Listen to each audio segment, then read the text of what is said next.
tonight, specifically, what we're going to be talking about is a different business model. And it's the model that's around the fundamentals of building a thought leadership practice. Now, there are a number of different models out there, but we're focusing on the infopreneurial space. So if you've been on the website and you've read about it, you know what I mean by the word infopreneur. And if you haven't, don't worry about it. We're going to talk a little bit about that. So this is really about how do you actually take those great ideas that you just told your neighbor that you have and make money from them. How can you sell ideas? And how can you take ideas and deliver them through a number of different modes, like whether you want to speak on them, whether you want to train people, whether you want to coach people, and how do you build a business around that, around the thoughts in your head and your great ideas. That's the fundamentals of tonight. Now, as discussed before, there are different types of preneurs or entrepreneurs. Thought leadership is around entrepreneurial thinking, but in the infopreneurial space, it's someone who's being an entrepreneur with their ideas. The classic entrepreneur is someone who's building generally a brick and mortar, brick and concrete business, hiring staff, sales staff, building it up to create value in that, maybe one day to exit. And then we have the intrapreneur, someone who is a real innovator and making change happen, sharing their ideas within a large organization. You might identify yourself with one of those or all three of them in some way or the other. Tonight the focus is on the infopreneur. Before we get into the fundamentals of thought leadership practice and what that looks like, I'm going to recap a little bit on the concept of thought leadership. So, thought leadership itself, what do we mean by that term? It's been thrown around. It was originally coined by a guy named Richardson in 1994. And he was talking about people who have original ideas, ideas that change and shape the planet, that make a difference, particularly in business, but you don't have to be a thought leader just in business. They're great thought leaders in the not-for-profit. They're thought leaders that are making a difference in all aspects of life. But it's fundamentally around people sharing ideas that are valuable for others that make a difference. We talk about the thought leadership imperative. Imperative is a pretty big, bold, audacious word. But it's a call for, if you have ideas, stand up. Find a way to share them. We believe within the thought leaders community, if you can do that powerfully, and you can actually do it commercially and gain financial freedom from it, you'll be even more empowered to make the difference on this planet. So, taking a look at that word imperative, it is some duty that's essential or urgent. And if we combine that with having an expertise or ideas that you want to share, the idea is having an urgent need to share those ideas. In thought leaders, which is our global community, our definition is a subject matter expert with unique insights or perspective, who offers them to shift or contribute to the future direction of clients, an industry, community, or way of thinking. So we think about that. Do you have ideas? And now, look, as a psychologist, which is my background, some people I know might be going, oh, geez, my ideas aren't that big. What I do know is that there's value in everyone's idea. The challenge is sometimes articulating that value. How do you capture your experience, your ideas, your reflections of the world out there and the reflections of the world in here in ways that are meaningful, in ways that are valuable for others? Because I think everyone's got something to say. Tonight's about going, well, yeah, I think I have something to say, but can I make money for that? Or can I do that? Can I create a stream of income from that? And the answer is yes, you can. Let's look a little closer at how you do that. So getting back to thought leadership, this is the guy Kurtzman. He defined thought leadership as, he said, thought leaders are individuals or organizations that are recognized by peers, customers, and industry experts as someone who deeply understand the business they are in, the needs of their customers, and the broader marketplace in which they operate. Thought leaders have a distinctly original idea, a unique point of view, or insight. So if you don't have a unique point of view or an insight, the door's over there. You guys can excuse yourself. No, I'm just kidding. I think everyone's got a unique idea. What makes you unique and what the beauty of this is that no one has experienced life as you've experienced it. There's only one of you. I mean, look, you might have parallel universes going on, but I don't know about that. So right now, there's just one of you, and your unique experiences are interesting. If you are effective at reflecting on what you've gone through in life, you might be able to share that with other people, and they can value that. There are some people in the room tonight that I know, that I've gotten to know reasonably well over the last few months, and I know that people who've gone through some stuff in life, whether it's great stuff or really tough stuff, when they can reflect on what they've been through and distill what it was that got them through this tough stuff or got them to the success, whatever they distill from that is valuable to others. I'm standing here today because, you know, I've gone through some good stuff and some tough stuff, and I've learned a way to build a practice out of my ideas. I lived in Australia for 10 years, and originally, you know, started as a sports psychologist. I did my PhD, I worked with professional sports teams, and, you know, that was pretty cool. But I hit a ceiling in terms of income streams and what I could do with my ideas.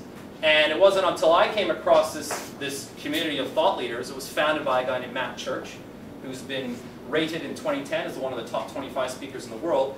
He said, look, I've been doing this for 10 years, 10, 15 years, making over $1 million a year, selling my ideas. I can teach you how to do this, and we've got a curriculum for it. And I went, oh, that's pretty cool. I'd like some of that. And that's what shifted my business for me, is when I went through that, I went, oh, there's a business model that's non-traditional. There's some different way of doing things and different way of thinking. So that itself was thought leadership. But why is thought leadership important for us or any of us today? It's because I think that the world has shifted.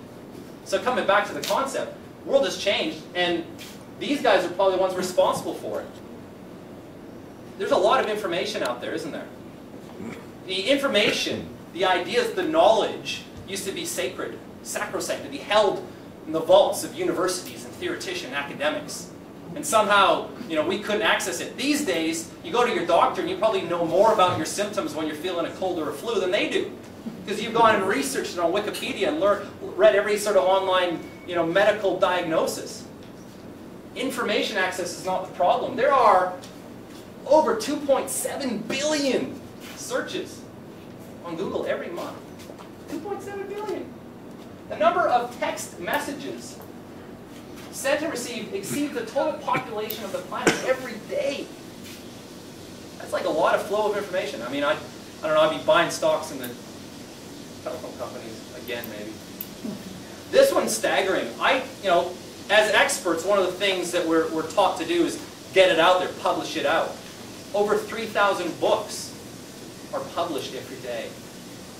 3,000. I think 10, 15 years ago in the speaking industry, all you need to do was publish a book and off you go. Some good challenges these days. It's estimated that over 40 exabytes, now, you know what an exabyte is, and I didn't really know what it was, 4.0 times 10 to the 19th, that's like 10 with, you know, 1 with 19 zeros behind it, of unique information will be generated worldwide this year. We're currently preparing students for jobs that don't exist with technologies that haven't been invented yet, in order to solve problems that we don't even know about.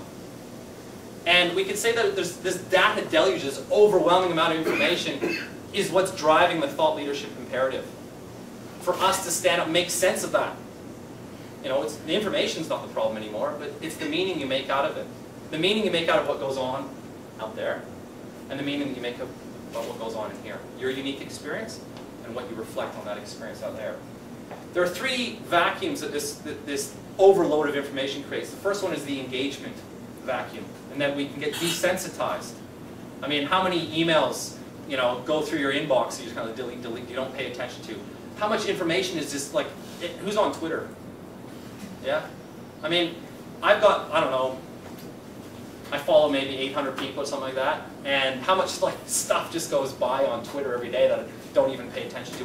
We get sort of desensitized, disengaged from the amount of information that comes at us.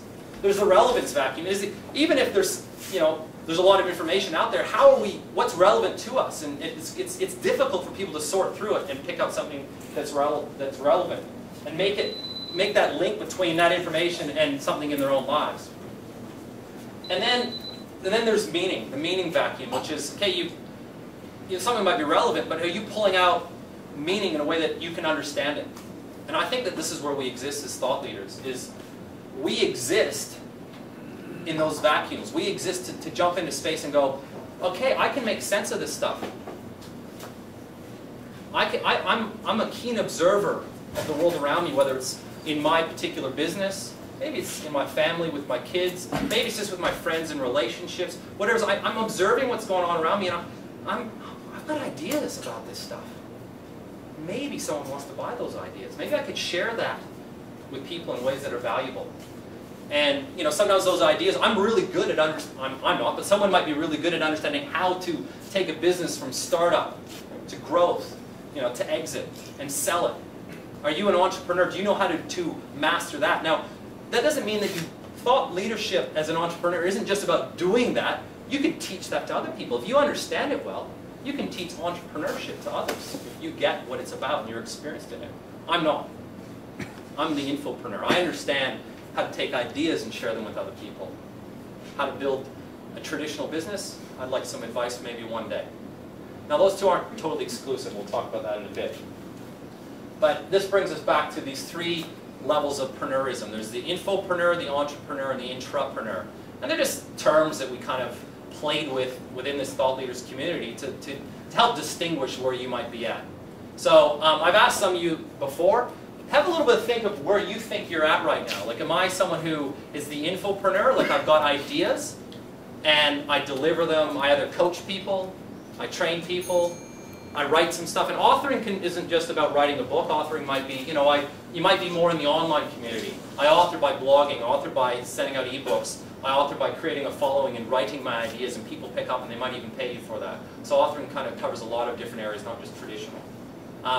Do you train on it? Do you facilitate? Do you run a mentoring group? So those are different ways of delivering your intellectual property, your ideas. That's the infopreneur. Or are you the entrepreneur? Are you someone who's going, no, I'm building a business, I'm looking at creating it, I think that we've got something to sell. It might be a service, it might be a product, but I want to build it up, and I want to bring people in, I want to hire people, and grow that business till it's a certain size. You may not necessarily have an exit strategy, although I understand most entrepreneurial advice would be that it's a good idea, but I don't take any ownership of that idea. But are you an entrepreneur who's looking at different ways of marketing? It's a challenge out there to market your business, isn't it? Massive challenge. But an entrepreneur who's a thought leader is being innovative in the way that they go about building up that business, marketing and selling it. And the intrapreneur, someone who's going, I want to make change within an organization. So turn to the other person, the other side of you this time, and try to say which one of these you think you might be in, and also which one you want to be in, because they're not totally exclusive. Entrepreneurs might want to say, I'd like to generate some income streams by speaking. I know my stuff so well, I like to coach people on what I do. Entrepreneurs might be the same thing. On the side, I'm kind of doing a bit of a life coaching business, or business coaching type of business. Have a chat with the person next to you, and then we'll bring it back to the